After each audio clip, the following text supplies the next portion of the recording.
toi, bien-aimé, que la faveur de Dieu soit avec toi, que Dieu bénisse ta vie, que Dieu bénisse l'œuvre de tes mains, que Dieu manifeste sa fidélité dans ta vie, que Dieu te repositionne à la place de l'honneur dans le nom de Jésus-Christ de Nazareth. Ce matin, je prie pour toi que tout plan de l'ennemi contre ta vie soit renversé, soit détruit dans le nom de Jésus-Christ. Bien-aimés, nous sommes en train de parler de persévérance. Oui, sans la persévérance, il n'y a pas de victoire.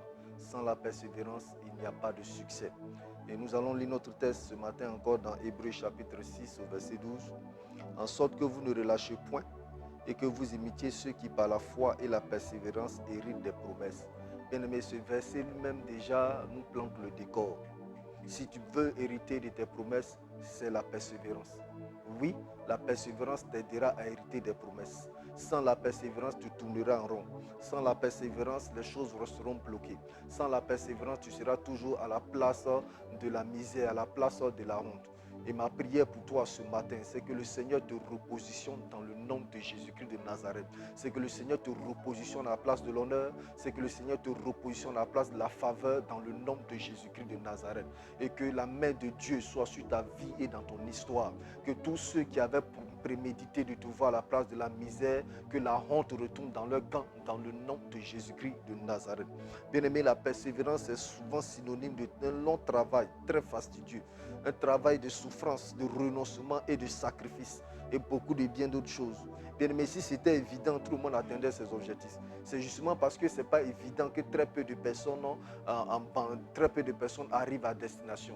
Et beaucoup abandonnent leurs rêves. Et ma prière pour toi, c'est que tu ne fasses pas partie de ceux qui abandonnent leurs rêves. C'est vrai que persévérer demande beaucoup de sacrifices. Persévérer demande beaucoup de choses, beaucoup de renoncement à soi. Mais bien aimé, le sacrifice en vaut la peine.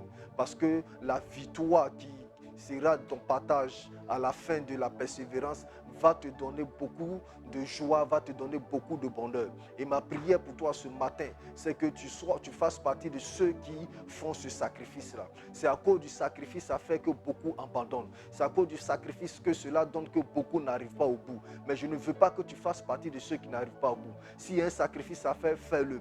Bien aimé, souvent persévérer va nous donner beaucoup de travail à faire. Persévérer va nous donner des ennemis. Persévérer va faire en sorte même que nous renonçons à notre confort. Mais bien aimé, le sacrifice en vaut de la peine. Et si ce matin tu étais quelque part et que tu décidais de persévérer et que tu voyais le sacrifice qu'il y avait à faire et que le sacrifice te faisait peur, je suis venu de la part de Dieu pour te dire ce matin, n'aie pas peur, engage-toi parce que la victoire sera de ton côté. Paul pouvait dire, j'ai combattu le bon combat. J'ai achevé la course. J'ai gardé la foi. Bien aimé, la vie est un combat.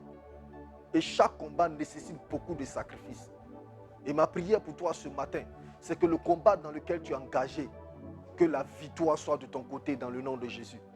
Comme Paul a eu la victoire, que la victoire soit ton partage au nom de Jésus-Christ.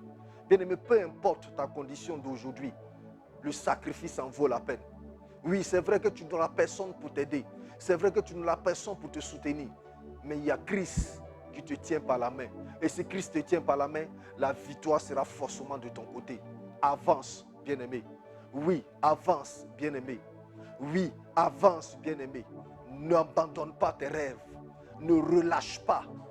Ne remets pas tes projets dans le tiroir. Non, refais sortir tous ces projets. Remets-les sur la table. Remets ton rêve sur la table et avance. Parce que celui qui t'a appelé a dit que ton œuvre réussira.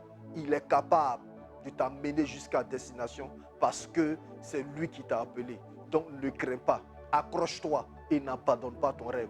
Fais ce sacrifice-là et la victoire sera ton partage. Je prie qu'il en soit ainsi pour toi au nom de Jésus-Christ. Amen.